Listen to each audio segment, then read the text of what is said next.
প্রিয় স্নেহের 2024 সালের নতুন বছরের পঞ্চম শ্রেণীর ছাত্রছাত্রী বন্ধুরা, আশা করি তোমার সবাই ভালো আছো।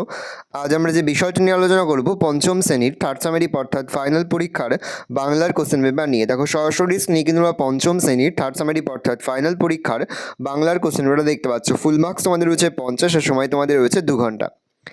একই দাগে রয়েছে নিচের বিকল্পগুলির মধ্যে সঠিক বিকল্পটিকে বেছে নাও। যে কোনো 9টি প্রতিটি প্রশ্নের মান 1 করে 1 × 9 = 9। প্রথম, ক্ষুদিরাম ছিল কুমোর চাষি না পুরোহিত? উত্তর হবে চাষি। প্রশ্ন, পেট কাটা আর চাঁদিয়ালের বন্ধু হলো নদী আকাশ না পাহাড়? উত্তর হবে আকাশ। প্রশ্ন, তাল পাকে যে মাসে? শ্রাবণ, ভাদ্র না আশ্বিন? উত্তর হবে ভাদ্র। প্রশ্ন, তাল সুপারির বনে একলা থাকলেও কবির কষ্ট দুঃখ বেদনা হয় না? উত্তর হবে দুঃখ। পরের প্রশ্ন, সবার চাইতে মিষ্টি যা চিবিয়ে খেতে হয় মধু, রসগোল্লা না আখ? উত্তর হবে আখ। পরের প্রশ্ন, বোম্বাগড়ের রাজা কবিতাটি নেওয়া হয়েছে আবোল তাবোল পাগলা দাশু আমায় তুমি লক্ষ্মী বলো কবিতার বই থেকে? উত্তর হবে আবোল তাবোল। প্রশ্ন, তালনবমী ছিল সোমবারে, শুক্রবারে, বুধবারে না মঙ্গলবারে? উত্তর হবে মঙ্গলবারে। প্রশ্ন, একলা কবিতাটির কবি হলেন শঙ্খ ঘোষ, শক্তি চট্টোপাধ্যায়, জয় গোস্বামী, লীলা রায়? উত্তর হবে শঙ্খ ঘোষ। পরের প্রশ্ন, বোম্বাগড়ের রাজা ফ্রেমে বাঁধিয়ে রাখে বালিশ, আলতা, পাউরুটি না আমসত্ত্ব? উত্তর হবে আমসত্ত্ব। প্রশ্ন, আমরা এর এক বচন হলো মোরা, মোদের, আমি, সে? উত্তর হবে আমি। প্রশ্ন, শোভনের স্ত্রীলিঙ্গবাচক শব্দ শোভনা, শোভা, শোভনীয়? উত্তর হবে শোভনা। দুই দাগে রয়েছে এক কথায় উত্তর দাও। যে কোনো 6টি প্রতিটি প্রশ্নের মান 1 করে 1 × 6 = 6। গোপালকে ভোরবেলায় তালদিঘির ধারে কে দেখেছিল? গোপালকে ভোরবেলায় তালদিঘির ধারে গ্রামের উত্তরপাড়ার গণেশ কাউরা দেখেছিল। একলা কবিতাটির শঙ্খ ঘোষের কোন কাব্যগ্রন্থ থেকে নেওয়া হয়েছে? একলা কবিতাটির শঙ্খ ঘোষের আমায় তুমি লক্ষ্মী বলো কাব্যগ্রন্থ থেকে নেওয়া হয়েছে। তালনবমী গল্পে জটি পিসিমার ভালো নাম কি? তালনবমী গল্পে জটি পিসিমার ভালো নাম হরিমতি। বোম্বাগড়ের রাজা কবিতায় কার মাথায় বালিশ ছিল? বোম্বাগড়ের রাজা কবিতায় রানীর মাথায় বালিশ ছিল। রেস্তোরাঁ গায়ে নোটিশ ঝুলছে, নোটিশে কি লেখা ছিল? নোটিশে লেখা ছিল কালো চামড়ার লোক এবং কুকুরের প্রবেশ নিষেধ। একটা আছে কাঠবিড়ালি, কাঠবিড়ালি কার দিকে তাকিয়েছিল? কাঠবিড়ালি কবি শঙ্খ ঘোষের দিকে তাকিয়েছিল। আলু চাষের পর কুমির ও শিয়াল কি চাষ করতে গেল? কুমির ও শিয়াল দুই বন্ধু এবার মিলিতভাবে ধানের চাষ করতে গেল। মৌমাছি তাড়ানোর মন্ত্র কে জানতো? ধনাই মন্ত্র জানে। ভগবানের প্রাসাদে পৌঁছে ব্যাঙ কি দেখলো? দীর্ঘযাত্রার শেষে ব্যাঙ ভগবানের প্রাসাদে পৌঁছলো। দেখলো সেখানে সবাই ব্যস্ত নানান ভোজ ও আনন্দ উৎসবে, তাদের স্ত্রী ও মন্ত্রীদের মহানন্দ। 3 দাগে রয়েছে সংক্ষিপ্ত প্রশ্নের উত্তর দাও। যে কোনো 5টি প্রতিটি প্রশ্নের মান 2 করে 2 × 5 = 10। প্রথম, মাস্টারদা কিভাবে ছেলেদের দেশ সম্পর্কে উজ্জীবিত করেছিলেন? মাস্টারদা ছিলেন প্রকৃতই এক দেশপ্রেমিক। ছেলেদের তিনি বলতেন, দেশ আমাদের মা, সেই মাকে আমাদের যে কোনো প্রকারে ইংরেজদের হাত থেকে মুক্ত করতে হবে। এর জন্য তিনি দেশ সম্পর্কে নানান কথা, খেলাধুলো, বন্দুক চালানো ইত্যাদি সব কিছুই ছেলেদের উজ্জীবিত করেছেন।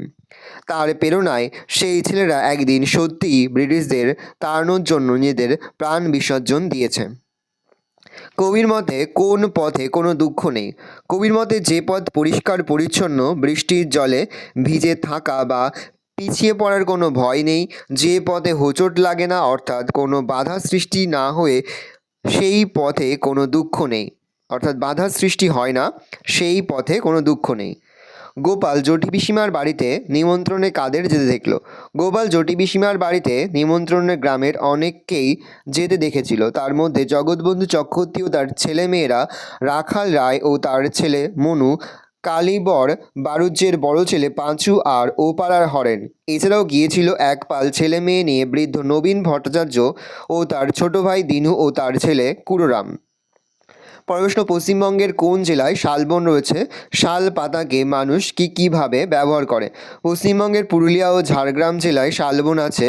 শাল পাতাকে মানুষ নানাভাবে ব্যবহার করে, যেমন শাল পাতায় খাবার খাওয়া, ফুল, মিষ্টি বিক্রির জন্য গ্রামাঞ্চলে শাল পাতা মোড়ক করে ব্যবহৃত হয়।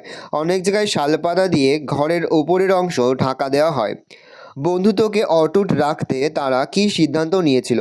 বন্ধুত্বকে অটুট রাখতে তারা ভেবেছিল যদি সুতো প্যাচের সময় তারা দুজনেই জট পাকিয়ে ছিঁড়ে ফেলতে পারে তবে হয়তো তারা রক্ষা পেতে পারে, ওপরে যেতে পারে আকাশে একসঙ্গে, তখন কেউ তাদের ধরতে পারবে না, তারাও অসহায় বোধ করবেন না, পুরোপুরি মানুষের হাত থেকে মুক্তি পাবে তারা। ওদের হাতের ওই সুতো আমাদের ভাগ্য। উদ্ধৃতির মধ্যে দিয়ে বক্তা কি বলতে চেয়েছে?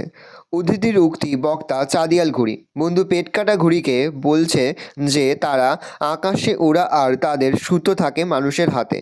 মানুষের হাতে হাতের সুতোই হলো ঘুড়ির ভাগ্য, কারণ এই সুতো চালনার ওপরেই তাদের আকাশে ওড়া অথবা কেটে যাওয়া নির্ভর করে। জ্যোৎস্না বলতে কি বোঝো? জ্যোৎস্না রাতে কারা কি করে? রাতের বেলা চাঁদের আলোকে জ্যোৎস্না বলে। এর শুদ্ধ ভাষা হলো জ্যোৎস্না। বোম্বাগড়ের মানুষ জ্যোৎস্না রাতে চোখে আলতা মাখে। 4 দাগে রয়েছে নিচের প্রশ্নগুলির উত্তর লেখো, যে কোনো দুটি, প্রতি বিভাগটির মান 5 করে, 5 গুণ 2 = 10। ব্রিটিশ শাসিত ভারতবর্ষে কোন পতাকা উড়ত? ইংরেজদের অত্যাচারের বিরুদ্ধে মানুষ কিভাবে কার নেতৃত্বে রুখে দাঁড়িয়েছিল? ব্রিটিশ শাসিত ভারতবর্ষে ইউনিয়ন জ্যাক পতাকা উড়ত। ইংরেজদের অত্যাচারের বিরুদ্ধে মানুষ মাস্টারদা অর্থাৎ সূর্য সেনের নেতৃত্বে রুখে দাঁড়িয়েছিল। তার সুযোগ্য নেতৃত্বে চট্টগ্রামের ছেলের দল ইংরেজদের অস্ত্রাগার দখল করে আগুন লাগিয়েছে। টেলিফোন ও টেলিগ্রাফের অফিসেও আগুন লাগিয়েছে। 2 জায়গায় রেল লাইন ভেঙে ফেলেছে তারা। ভারতবাসী দিনের পর দিন খেটে গেছে আর সেই খাটনির ফল ভোগ করেছে সাদা চামড়ার ইংরেজ। রূপকথার রাজপুত্রদের মতো লড়াই করে দেশ থেকে দানবদের তাড়াতে চেয়েছে চট্টগ্রামের এই ছেলের দল।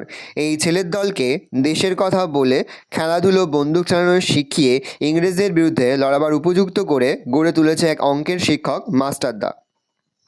তালনবমী গল্পে বর্ষারাতে গোপাল কী স্বপ্ন দেখেছিল এবং কিভাবে তা মিথ্যে হয়ে গেল তা গল্প অনুসারে লেখো। তালনবমী গল্পে বর্ষারাতে গোপাল যে স্বপ্ন দেখেছিল তা হলো জটিপিসি ওকে কাঁকুরের ডালনা, মুগের ডাল, লাবণী, তাল পিটুলির থালা উপুর করে দিয়েছিল। জটিপিসি আবার আনলেন পায়েস আর তালের বড়া।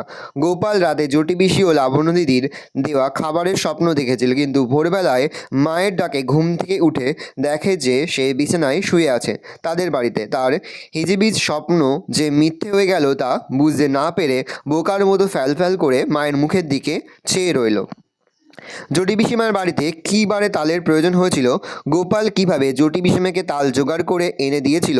ভরা বর্ষায় ক্ষুদিরাম ভট্টাচার্যের দিন কিভাবে কাটে? মঙ্গলবারে জটিপিসিমার বাড়িতে তালের প্রয়োজন হয়েছিল। গোপাল খুব ভোরবেলায় ঘুম থেকে উঠে টিপ টিপ বৃষ্টির মধ্যে এক ছুটে গ্রামের পাশে তালদিঘির ধারে চলে যায়। তালপুকুরে তালের বনে ঢুকে একটা বড় আর কালো কুচকুচে তাল সে পায়। ফিরে আসার পথে আরও একটা তাল এনেছিল। ভরা বর্ষায় ক্ষুদিরাম ভট্টাচার্যের বাড়ি দুদিন হাঁড়ি চড়েনি। জমি জমার সামান্য কিছু আছে হবেটা, এবং 2-4 ঘর শিষ্য যজমানের বাড়ি ঘুরে ঘুরে কায় ক্লাসে তার সংসার চলে। সেই ছুটে ছুটলাগায় চড়ে পংক্তিটির মধ্যে দিয়ে কবি কী বুঝিয়েছেন নিজের ভাষায় লেখো। একলা কবিতায় কবি শঙ্খ ঘোষ বলেছেন যে তিনি কোনো সময়ে একলা থাকেন না। তার সঙ্গে যখন কোনো মানুষজন থাকে না তখন প্রকৃতির সবুজ গাছপালা, চলাচলের পথ এবং একটি কাঠবিড়ালি তার সঙ্গী হয়। কাঠবিড়ালি এতই দুরন্ত এবং চঞ্চল যে এদের কোনো মতেই ধরা যায় না। ধরতে গেলেই ছুটে অনেক দূরে পালিয়ে যায়। এখানে কবি বলেছেন কাঠবিড়ালিকে ধরতে গিয়ে যেদিকে কাঠবিড়ালি ছুটেছে সেই দিক লক্ষ্য করে কবিও জোরে ছুটেছেন, কিন্তু বারবারই তিনি ব্যর্থ হয়েছেন। এমন কেন ঘটছে তা কেউ বলতে মোড়ে পারো? এটি কোন কবিতার অংশ? কবির নাম কি? এই কবিতায় রাজার পিসি, রাজার খুড়ো, পণ্ডিত কী করেন? এটি বোম্বাগড়ের রাজা কবিতার অংশ। কবির নাম সুকুমার রায়। এই কবিতায় রাজার পিসি কুমড়ো নিয়ে ক্রিকেট খেলে, রাজার খুড়ো হুকোর মালা পরে নাচেন ও পণ্ডিত টাকের ওপর ডাকের টিকিট মারে। আমরা তখন 2 বন্ধু মুক্ত। 2 বন্ধুকে কে? তাদের দেখা হয়েছিল কিভাবে? তারা কিভাবে মুক্ত হলো? আকাশে পেট কাটা ও চাঁদিয়াল নামে 2টি কাগজের ঘুড়ির দেখা হয়েছিল। ওই 2টি ঘুড়ি কিনে আনা হয়েছে দোকান থেকে। উৎসবের দিনে উড়বে ওই 2টি ঘুড়ি। তারপর লাট খেতে খেতে ওরা লড়াই করবে আকাশে। ওদের আকাশে উড়িয়ে যুদ্ধ হবে প্যাচ খেলার। কে যে ভোকাটা হয়ে কোথায় পড়বে কেউ জানে না। তখন কে যে কোথায় কোন বিপদে পড়বে কে জানে। ঘুড়ি তো মানুষের হাতের গোলাম। জট পাকিয়ে ছিঁড়ে গেলে ঘুড়ি রক্ষা পেতে পারে বলে ওদের ধারণা। আমরা তখন 2 বন্ধু মুক্ত। 5 দাগে রয়েছে নিচের প্রশ্নগুলির উত্তর দাও। প্রশ্নের মান 3 করে, 3 গুণ 3 = 9। সন্ধি বিচ্ছেদ করো। পরীক্ষা, পরিযুক্ত ইক্ষা পরীক্ষা। সংস্কৃত, সমযুক্ত কৃত সংস্কৃত। উল্লাস, উজ্জুক্ত লাস উল্লাস। বচন পরিবর্তন করো। গাছ গাছগুলি, ছেলে ছেলেগুলো, ফুল ফুলগুলি। লিঙ্গ পরিবর্তন করো। অধ্যাপক অধ্যাপিকা, গায়ক গায়িকা, সেবিকা সেবক, নায়ক নায়িকা। 6 দাগের যে কোনো একটি রচনা লেখো। প্রশ্নের মান 6। একটি ভ্রমণের অভিজ্ঞতা। স্কুলে যখন গরমের ছুটি পড়ল তার দিন 2 বাদে আমাদের দার্জিলিং বেড়াতে যাওয়ার পরিকল্পনা হলো। তখন কলকাতায় ভীষণ গরম। যথারীতি রওনা হলাম নির্দিষ্ট দিনে দার্জিলিং মেলে। নিউ জলপাইগুড়িতে গিয়ে থামলো।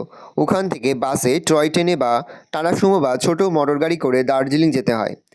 আমরা বাসে চেপে দার্জিলিং শহরে পৌঁছালাম। সেখানে একটি হোটেলে উঠলাম। সেখান থেকে কাঞ্চনজঙ্ঘার অপরূপ শোভা দেখতে পেলাম। দার্জিলিংয়ে অনেক কিছু দেখার আছে, ঘুম স্টেশন, ম্যাল, জু গার্ডেন, বৌদ্ধমঠ, রাজবাড়ি, রোপওয়ে, চা বাগান প্রভৃতি। সূর্যোদয় দেখার জন্য ভোরবেলা বেরিয়ে পড়লাম টাইগার হিল পাহাড়ের দিকে। দার্জিলিংয়ের রাস্তাগুলি পাহাড়ের গা বেয়ে চলেছে এঁকে বেঁকে, কখনো ভীষণ চড়াই, কখনো বা উতরায়। রাস্তার একধারে পাহাড়, অপর ধারে বিশাল খাদ, দেখে গা ছমছম করে মাঝে মাঝে। আমরা প্রায় ওখানে 7 দিন ছিলাম। ফিরে আসতে ইচ্ছা করছিল না। ফিরে আসার পর মনে কষ্ট হচ্ছিল। বাংলার উৎসব। বাংলা উৎসবের দেশ। বাঙালি উৎসবপ্রিয় জাতি। বাংলায় 12 মাসে 13 পার্বণ। মাসগত দিক দিয়ে কম হলেও পার্বণগত দিক দিয়ে অনেক। সারা বছরটাকে পুজোর আমেজে ভরিয়ে রাখে। এই উৎসবগুলি ঋতু পরিবর্তনের মতোই আবর্তিত হয়। সেই হালখাতা দিয়ে বছরের যে উৎসবের সূচনা, চৈত্র সংক্রান্তির গাজনে তার শেষ। এই উৎসবের মধ্যে বাঙালি খুঁজে পায় তার প্রাণের আনন্দ, জীবনের খোরাক। উৎসবগুলিকে মূলত কতগুলি ভাগে ভাগ করে আলোচনা করা যেতে পারে: ধর্মীয়, জাতীয়, সামাজিক, ঋতু উৎসব ইত্যাদি। ধর্মীয় উৎসবের মধ্যে পড়ে দুর্গাপুজো, কালী পুজো, সরস্বতী পুজো, ঈদ, মহরম, শবে বরাত, বড়দিন, বুদ্ধ পূর্ণিমা, গুরু নানক জন্মদিন ইত্যাদি। সামাজিক উৎসবের মধ্যে থাকে বারব্রত, বিয়ে, অন্নপ্রাশন, উপনয়ন, ভাতৃদ্বিতীয়া ইত্যাদি। খাদ্যরসিক বাঙালির রসনা তৃপ্তির মহাসূচক। ঋতু উৎসবের মধ্যে থাকে বৃক্ষরোপণ, নবান্ন, পৌষ পার্বণ। জাতীয় উৎসবের মধ্যে আছে হোলি, রবীন্দ্র জয়ন্তী, গান্ধী জয়ন্তী, নেতাজি জয়ন্তী, স্বাধীনতা দিবস, প্রজাতন্ত্র দিবস প্রভৃতি। এছাড়াও আছে প্রান্তিক জীবনের ভাদু, টুসু, ইতু প্রভৃতি উৎসব। আধুনিককালে শিক্ষিত মানুষ এত সব উৎসব ছাড়াও নিজের মনের চাহিদা পূরণের জন্য বইমেলা, কৃষিমেলা, শিল্পমেলা প্রভৃতি মেলার আয়োজন করে চলেছে। সুস্থভাবে বাঁচতে গেলে মনে আনন্দ দরকার। উৎসব সেই আনন্দের রসদের যোগান দেয়, আর উৎসব সকলকে নিয়ে একসঙ্গে চলতে শেখায়। উৎসব মানে সকলের তরে সকলে আমরা। আর এত উৎসব ছাড়া বাংলাকে ভাবা যায় না। ভালো করে দেখে নাও, এই রয়েছে টোটাল তোমাদের থার্ড সামারি অর্থাৎ ফাইনাল পরীক্ষার পঞ্চম শ্রেণীর বাংলার কোশ্চেন পেপার। তোমরা কোশ্চেনটা দেখে নাও। আশা করি ভিডিওটা ভালো লেগেছে। ভিডিওটা ভালো লাগলে ভিডিও লাইক করতে থাকলে ভুলবে না। আর আমার চ্যানেল নতুন হওয়া লাগলে সাবস্ক্রাইব প্রেস করে পাশে বেল আইকনটা প্রেস করে যখন নতুন কোনো ভিডিও আপলোড করি সবার ফার্স্ট নোটিফিকেশন পেয়ে যাও। আর এই ভিডিওটি তোমার বন্ধু বান্ধবী, আত্মীয়স্বজন সবার মধ্যে কিন্তু অনেক অনেক শেয়ার করে যাবে। এবছর পঞ্চম শ্রেণীতে পড়ছে। আমরা কিন্তু ইতিমধ্যে পঞ্চম শ্রেণীর প্রতিটি বিষয়ের সিলেবাস, প্রশ্নকাঠ এবং নমুনা প্রশ্নপত্র কিন্তু আপলোড করে দিয়েছি। তুমি এখনও পর্যন্ত সেই ভিডিওগুলো না দেখে থাকো, ভিডিওগুলো কিন্তু তাড়াতাড়ি দেখে নাও। কোনো প্রশ্নের উত্তর লিখতে বা বুঝতে যদি কোনো কম অসুবিধা হয় তাহলে কিন্তু নির্দ্বিধায় কমেন্ট সেকশনে কমেন্ট করে জানাতে একদমই ভুলবে না। তাহলে তোমরা কোশ্চেনটা দেখে নাও। এই রয়েছে টোটাল তোমাদের থার্ড সামারি অর্থাৎ ফাইনাল পরীক্ষার